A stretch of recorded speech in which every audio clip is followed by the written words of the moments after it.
नमस्कार दोस्तों, this is Deepak Verma and I welcome you all to education leopard. अगर आपने अभी तक इस चैनल को सब्सक्राइब नहीं किया है तो मेरी रिक्वेस्ट है इसे आप सब्सक्राइब कीजिए और साथ ही साथ बेल आइकन को भी क्लिक कीजिए ताकि हमारे द्वारा बनाई जाने वाली सभी एजुकेशनल और मोटिवेशनल वीडियोस आप तक सबसे पहले पहुंचे।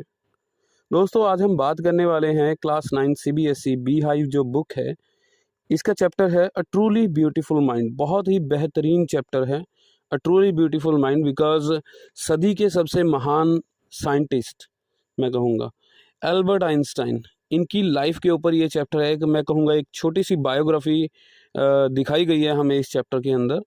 एल्बर्ट आइंस्टाइन का जो इंटरेस्ट मैथमेटिक्स और फिजिक्स में तो था, ये हमें पता है, बट इस चैप्टर से हमें ये जानने को मिलेगा उनका ह्यूमैनिटेरियन एट्रीब्यूट, यानी कि वो इंसानियत के प्रति कितने ज़्यादा सीरियस थे, इंसानियत से कितना प्यार करने वाला इंसान थे।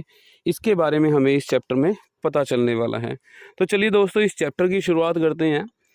जब चैप्टर शुरू होता है तो हमें बताया जाता है कि एल्बर्ट आइंस्टाइन का जन्म कब हुआ। 14 March 1879 as we all know in the German city of Ulm. ये एक शहर है जर्मनी का, उस टाइम पे जर्मन का जो शहर था Uloom, ULM, without any indication that he was destined for greatness. Because जब बच्चा पैदा होता है तो किसी को भी नहीं पता होता उस टाइम पे कि ये बड़ा होने के बाद क्या करेगा, बट ऐसा ही आइंस्टाइन के साथ भी हुआ। लेकिन एक छोटी सी प्रॉब्लम क्या थी कि एल्बर्ट आइंस्टाइन काफ़ी इंट्रोवर्ट टाइप ऑफ बच्चा था। एक मतलब बचपन में वो बहुत ही ज़्यादा इंट्रोवर्ट थे, बहुत कम खेलना कूदना था।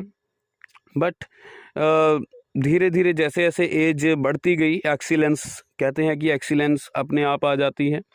बिकॉज जो एक्सीलेंस है वो उसको प्रेरणा कहाँ से मिलती है, एक्सीलेंस कहाँ से हमारे अंदर आती है, जब हमारे अंदर क्यूरोसिटी होती है, किसी चीज़ को जानने की जो प्रबल इच्छा है वो हमारे अंदर होती है। So similarly Einstein proved everyone wrong. At the age of 6, at the instance of his mother, he learned to play violin. He became a gifted violinist by the age of 10 to 11 or 12 years. मतलब 6 साल की as में ये बच्चा as a बच्चा, मैं कहूँगा कि एल्बर्ट आइंस्टाइन एक अपनी मदर की रिक्वेस्ट पे, या ये कह लेते हैं कि मदर ने ज़बरदस्ती करके सिखा दिया। जैसे माँ कहती है बच्चे को कि हाँ, अगर किसी एक चीज़ में ध्यान नहीं लग रहा है तो किसी दूसरी चीज़ में उसको डाल देना, दूसरी एक्टिविटी में उसको डाल देना बच्चे को। तो आइंस्टाइन ने वायलिन सीखा। वायलिन सीखने के बाद वो काफ़ी अच्छे वायलिनिस्ट बन गए थे तब तक।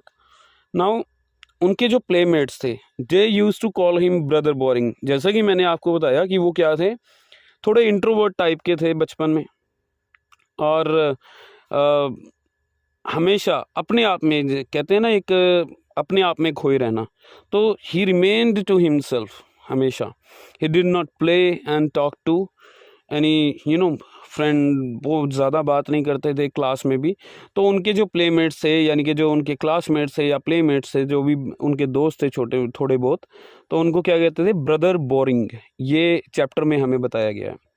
From the very beginning since his childhood he loved mechanical toys. अब कहते हैं कि एक्सीलेंस धीरे धीरे आती रहती है क्यूरोसिटी से, और क्यूरोसिटी जो है थी उनकी किस चीज़ को लेकर थी, मैकेनिकल चीज़ों को लेकर बहुत ज़्यादा थी, जिसके परिणाम स्वरूप हमें सदी का सबसे महान साइंटिस्ट मिला, है ना। तो वो मैकेनिकल टॉयज़ को बहुत ही ज़्यादा बचपन से पसंद करते थे। जहाँ पे कुछ मशीनरी इन्वॉल्व हो, कुछ ऑटोमेटेड कार्स हो गई, ऑटोमेटेड एयरप्लेन्स हो गई, मतलब जो जिस टाइप के वो खिलौने यूज़ किया करते थे, ज़्यादातर वो कौन से होते थे, मैकेनिकल टॉय, जिनके अंदर कुछ ना कुछ, मैं कह सकता हूँ कि मशीनरी इन्वॉल्व होती है जिन टॉयज़ के अंदर। So at the age of 15 his family moved to Munich, यानी कि जो फैमिली थी वो म्यूनिख, एक शहर है, म्यूनिख में शिफ्ट हो जाती है फैमिली।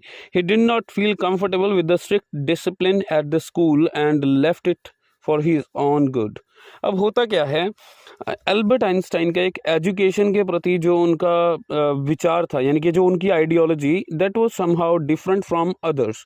डिफरेंट फ्रॉम अदर्स मैं ज़रूर कहूँगा बिकॉज जैसे अभी 9th क्लास में हमारे पास आया उनके ह्यूमैनिटेरियन एट्रीब्यूट के बारे में ये चैप्टर, सिमिलरली हमें एल्बर्ट आइंस्टाइन एट स्कूल के नाम से एक चैप्टर आएगा +1 के अंदर, +1 के अंदर आता है। तो वहाँ पे बताया गया है कि उनके ये जो स्कूल वाला सीन था, स्कूल उन्होंने छोड़ा क्यों था, क्या रीज़न रहा, क्या उनको मुश्किल आई स्कूल में, तो वो वहाँ पे सारा कुछ डिस्कस किया गया। अब होता क्या है, एजुकेशन के प्रति उनका जो पर्सपेक्टिव था that was somehow different from others. हमेशा एल्बर्ट आइंस्टाइन ये सोचते थे कि हिस्ट्री के साथ उनका 36 का आंकड़ा रहा है। ये बहुत ही इम्पोर्टेंट और बहुत ही इंटरेस्टिंग स्टोरी है जो मैं चाहता हूँ कि आप सभी लोगों को पता होनी चाहिए, सभी स्टूडेंट्स को पता होनी चाहिए। जो म्यूनिख में स्कूल था जहाँ पे आइंस्टाइन बचपन में अपनी स्कूलिंग कर रहे थे, वो उसके छोड़ने के पीछे काफ़ी रीजंस थे। सबसे बड़ा रीज़न मैं ये कहूँगा कि जो स्ट्रिक्ट डिसिप्लिन था लेकर सभी सब्जेक्ट्स को, लेकिन आइंस्टाइन को हिस्ट्री में कोई इंटरेस्ट नहीं था। और जो हिस्ट्री के उनके मास्टर थे, यानी कि हिस्ट्री के जो उनके प्रोफेसर थे, वो हाथ धो के आइंस्टाइन के पीछे पड़े हुए थे, because he was not learning dates and names of the people who were in the past. अब वहाँ पे इनका जो हमें एजुकेशन के प्रति जो पर्सपेक्टिव है आइंस्टाइन का, वो जानने को मिलता है। रीज़न क्या हुआ, एक बार इनसे कोई डेट पूछी गई क्लास में खड़ा करके, जैसे टीचर पूछ लेते हैं बच्चे से कि कोई डेट या कोई क्वेश्चन पूछ लेते हैं कि इसका आंसर बताओ या ये बताओ या वो बताओ, तो आइंस्टाइन को नहीं आता था। वो कहता है कि यहाँ पर वो क्या कहते हैं एल्बर्ट आइंस्टाइन की डेट्स, यानी कि जो हिस्ट्री में चीज़ें हो चुकी हैं, उनकी डेट्स या उन लोगों के नाम जानने का हमें क्या फ़ायदा मिलने वाला है। अल्टीमेटली हमें उनका कोई फ़ायदा नहीं मिलने वाला, लेकिन हमें ये जानना चाहिए, मतलब instead of knowing the names of the people who fought the wars in the past, instead of knowing their names, we should know the reasons why and how the wars happened. Right मतलब आप यहाँ से समझ जाएंगे कि उनका दिमाग क्या कह रहा था, कि हमें ये जानने की कोशिश करनी चाहिए कि अगर हिस्ट्री में ऐसी लड़ाइयाँ हुई हैं, क्यों हुई हैं और कैसे हुई हैं, यानी कि उनके पीछे क्या कारण थे और किस तरीके से लड़ी, ताकि आने वाले समय में इतना ज़्यादा ब्लड शेड, खून खराबा रोका जा सके। तो ये उनकी मेंटालिटी थी at the age of 15 years. तो आप यहीं से ही अंदाज़ा लगा सकते हैं कि सोच कितनी ज़्यादा प्योर थी। राइट, अब होता क्या है, वहाँ से वो जब वो म्यूनिख में थे, म्यूनिख से वो मूव कर जाते हैं, and on completing his schooling in Zurich he joined the university at Zurich because the atmosphere there was more liberal and accepted new ideas and concepts. अब यहाँ पे क्या था, जो यूनिवर्सिटी ऑफ ज्यूरिक थी, यहाँ से एक्चुअली उनकी स्टोरी जो है एज अ साइंटिस्ट, उनकी जो फैमिली लाइफ है, वो यहाँ से उनकी नींव रखी जाती है। Because when he was in the university at Zurich, वो यहाँ पे फील करते हैं कि काफ़ी ज़्यादा लिबरल था वो, आइडियाज़ को, उनके आइडियाज़ को सुनने वाले लोग थे, उनको जानने वाले लोग थे, और जैसे वो खुद थे वैसे ही लोगों का इन्वायरमेंट था। अब यहाँ पे दूसरी चीज़ क्या होती है, यूनिवर्सिटी ऑफ ज्यूरिख में उन्हें एक स्टूडेंट मिलती है, he met a fellow student Mileva Maric at the university. She was equally intelligent and clever, यानी कि वो जैसे आइंस्टाइन खुद थे, जैसे मैंने आपको पहले ही बताया कि उनके पास जो इन्वायरमेंट था, लगभग सभी उनके जैसे लोग थे, क्यूरोसिटी से भरे हुए, जानने की इच्छा रखने वाले, सभी बहुत ही ज़्यादा पैशनेट स्टूडेंट्स जिनको हम कहेंगे। तो मिलेवा मैरिक उनमें से बेस्ट थी, इक्वली इंटेलिजेंट थी आइंस्टाइन के, और क्लेवर भी थी। Later on they married and they had 2 sons, but unfortunately for some domestic and professional reasons their marriage did not survive and they were divorced in 1919। होता क्या है कि मिलेवा मैरिक जो थे, उनको आइंस्टाइन ने क्लेवर क्रीचर भी कहते थे प्यार से। मतलब आइंस्टाइन को पता था कि मिलेवा मैरिक आइंस्टाइन की तरह ही बहुत ही ज़्यादा इंटेलिजेंट भी थी एंड क्लेवर, चालाक भी थे, और बहुत ही ज़्यादा अटेंटिव थे पढ़ाई के प्रति, ऑब्वियसली फिज़िक्स एंड मैथमेटिक्स को लेकर।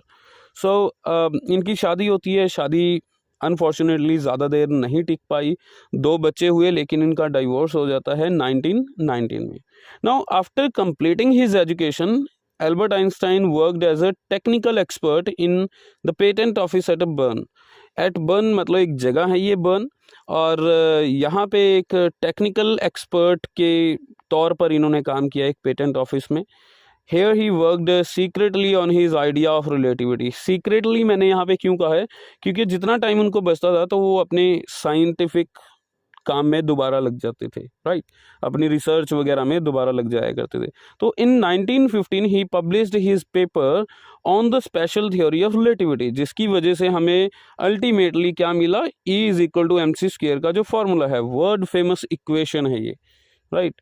वर्ल्ड फेमस इक्वेशन जो थी वो बेसिकली कहाँ से निकल कर आई, जो theory of relativity Albert Einstein ने ईजाद की थी, वहाँ से हमें मिला energy is equal to mc²। Now अब होता क्या है, in 1915 he published his paper, general theory of relativity के ऊपर इन्होंने अपना पेपर भी पब्लिश किया, which gave an absolutely new definition to the concept of gravity, right. This theory made him famous figure. अब इस थ्योरी की वजह से एल्बर्ट आइंस्टाइन का मतलब जो सिक्का था वो चल गया, पूरी दुनिया में उनका नाम हो गया। And in 1919 during the solar eclipse, अब सोलर एक्लिप्स ग्रहण लगा हुआ था, his theory came out to be accurate and revolutionized physics. अब फिजिक्स के अंदर एक क्रांतिकारी बदलाव आया, बिकॉज सोलर एक्लिप्स ग्रहण के समय पे ये चीज़ पता लगी कि एक्चुअली जो टाइम और हम कहते हैं कि टाइम और रिलेटिविटी का जो ऑप्शन है यहाँ पे, टाइम और रिलेटिविटी का जो रिलेशन है वो उनने सिद्ध करके दिखा दिया था, प्रूव कर दिया था। Now in 1933 he emigrated to the USA as Nazis has come to power in Germany. अब होता क्या है, 1933 में वी ऑल नो कि उस टाइम पे नाजीज पावर में आ गए थे जर्मनी में। तो वहाँ से क्या होता है, एल्बर्ट आइंस्टाइन वहाँ से एमिग्रेट हो जाते हैं USA में। He did not want his findings and research to be used for destruction, because वो क्यों एमिग्रेट होते हैं, क्योंकि वो नहीं चाहते थे कि जो उनकी फाइंडिंग्स हैं, उनकी रिसर्च पेपर्स हैं, उनके द्वारा किया गया कोई भी अच्छा काम है वो डिस्ट्रक्शन के लिए कभी नाजी आर्मी यूज़ ना कर ले, जो एडोल्फ हिटलर थे वो यूज़ ना कर लें। इन 1938 when the Germany discovered the principle of nuclear fission, अब देखिए यहाँ पे कितनी इंपॉर्टेंट चीज़ है, जिस आइडिया को एल्बर्ट आइंस्टाइन ने चलाया था वो चलते चलते चलते चलते 1938 में जर्मन्स को काफ़ी सारे साइंटिस्ट, मतलब काफ़ी ज़्यादा वर्कफोर्स लगाने के बाद उन्होंने डिस्कवर किया प्रिंसिपल ऑफ न्यूक्लियर फिजन, जो कि आइंस्टाइन को पहले पता थी ये चीज़। Now he was the first person to write to the American president. उस टाइम पे अमेरिका के प्रेसिडेंट कौन थे, फ्रैंकलिन रूजवेल्ट। तो यहाँ पर एल्बर्ट आइंस्टाइन पहले ऐसे इंसान थे जिन्होंने फ्रैंकलिन रूजवेल्ट अमेरिकन प्रेसिडेंट को एक एटम बॉम्ब से होने वाले नुकसान के बारे में, डिस्ट्रक्शन के बारे में बताया था, right? Now in 1945 when the America dropped the atomic bomb on Nagasaki and Hiroshima, he was deeply hurt and wrote to the United Nations for the formation of a world government to prevent the recurrence of such destruction. अब यहाँ पर हमें ये चीज़ पता चलती है कि देखिए वो जर्मनी में थे एल्बर्ट आइंस्टाइन, लेकिन 1933 में वो वापस आ जाते हैं USA, मतलब वापस नहीं, वहाँ पे एमिग्रेट हो जाते हैं, US से चले जाते हैं सब कुछ छोड़कर। और क्यों गए थे, जाने के पीछे रीज़न एक ही था, वो नहीं चाहते थे कि जो उनकी रिसर्च है उसको फॉलो करके कभी जर्मनी एक एटम बॉम्ब या एक न्यूक्लियर बॉम्ब ना बना ले। लेटर ऑन जर्मन्स ने ये न्यूक्लियर फिजन का कंसेप्ट था जो उसको डिस्कवर कर लिया, उसके प्रिंसिपल को 1938 में। परिणाम स्वरूप हुआ क्या, अब जर्मनी, इटली और जापान, ये तीनों कौन थे, ये तीनों आते थे बेसिकली एक वर्क फोर्स में, बिकॉज वर्ल्ड वॉर 2 ये सदी की जो सबसे भयानक लड़ाई हुई है। बिकॉज वर्ल्ड वॉर 1 के बारे में क्या कहा गया था, the war to end all wars, लेकिन हुआ क्या, उसके बाद ये दोबारा एक बार फिर हमारी इंसानियत ने, पूरी की पूरी इंसानियत ने इसको झेला 1940s वाली रो में, जब वर्ल्ड वॉर 2 को हमने फेस किया और बहुत ही ज़्यादा तबाही हुई इसमें। जिस चीज़ के लिए बेसिकली आइंस्टाइन का जो दिमाग था, आइंस्टाइन की जो सोच थी वो बहुत ही ज़्यादा प्योर थी। वो नहीं चाहते थे कि धरती पे कुछ भी ऐसा हो जिससे इंसानियत खतरे में आ जाए। इसीलिए उन्होंने ये लेटर भी लिखा था अमेरिकन प्रेसिडेंट को कि एक एटम बॉम्ब, एक न्यूक्लियर बॉम्ब बहुत ज़्यादा डिस्ट्रक्शन ला देगा, जिसकी भरपाई शायद हम आने वाले समय में कर ही नहीं पाएंगे कभी भी। लेकिन हुआ क्या, इस लेटर को भी अमेरिकन प्रेसिडेंट ने तो सीरियसली लिया, लेकिन उससे पहले जर्मनी बना चुका था न्यूक्लियर फिजन का फॉर्मूला डिस्कवर कर चुके थे, एंड उसके परिणाम स्वरूप अमेरिका को, यानी कि एक्सिस और एलाइज का जो ग्रुप था, समझ पा रहे होंगे यहाँ पे वर्ल्ड वॉर वाला जो कंसेप्ट है, तो अमेरिका को भी बनाना पड़ा। एंड फाइनली 1945 में अमेरिका ने वो 2 बॉम्ब्स नागासाकी एंड हिरोशिमा के ऊपर गिरा दिए, जिससे एल्बर्ट आइंस्टाइन बहुत ही ज़्यादा हर्ट हुए, डीपली शेकन कहूँगा मैं यहाँ पे, डीपली शेकन, मतलब उनको इस चीज़ का इतना ज़्यादा गहरा सदमा पहुँचा था कि उन्होंने यूनाइटेड नेशंस को ये चीज़ लिखी थी। पब्लिक मिसिव इसको कहते हैं। Public missive is a long letter जो पब्लिक की, मैं कहूँगा कि आम जनता के हक में किसी ने आवाज़ उठाई थी पहली बार, तो वो थे एल्बर्ट आइंस्टाइन। उन्होंने कहा था एक वर्ल्ड गवर्नमेंट होनी चाहिए, यूनाइटेड नेशंस को कहा, to prevent such recurrence to prevent the recurrence of such destruction, मतलब ऐसी तबाही दोबारा दुनिया में कभी ना हो, दोबारा लोग बेमौत ना मारे जाएं, जो बेचारे बिल्कुल ही इनोसेंट थे उन लोगों को भी मौत के घाट उतार दिया गया, just to show the power, right. Power का ही सारा खेल था और ग्रीड का सारा खेल था, तो वो ये चाहते थे। अब इनके जो लास्ट डेज थे, एंड में हमें चैप्टर में बताया जाता है he spent his later days in politics advocating world peace and democracy. तो यहाँ पे हमें पता चलता है कि उन्होंने, एल्बर्ट आइंस्टाइन का जो लास्ट टाइम था, उन्होंने पूरी दुनिया के अंदर शांति और लोकतंत्र के बारे में काफ़ी ज़्यादा काम किया है। He died at the age of 76 in the year 1955। तो दोस्तों ये सारी चीज़ें थी एल्बर्ट आइंस्टाइन की लाइफ के बारे में जो हमें इस चैप्टर में बताई गई हैं। आप प्लीज़ कमेंट करके ज़रूर बताइएगा कि आपको वीडियो कैसी लगी, और मुझे साथ ही साथ कमेंट में ये भी मेंशन कीजिए कि आप 9th 10th या +1 या +2 किसी भी क्लास के आप स्टूडेंट हैं, तो अगली वीडियो आप कौन सी चाहते हैं। मिलते हैं अगली वीडियो में। This is Deepak Verma signing off. जय हिंद।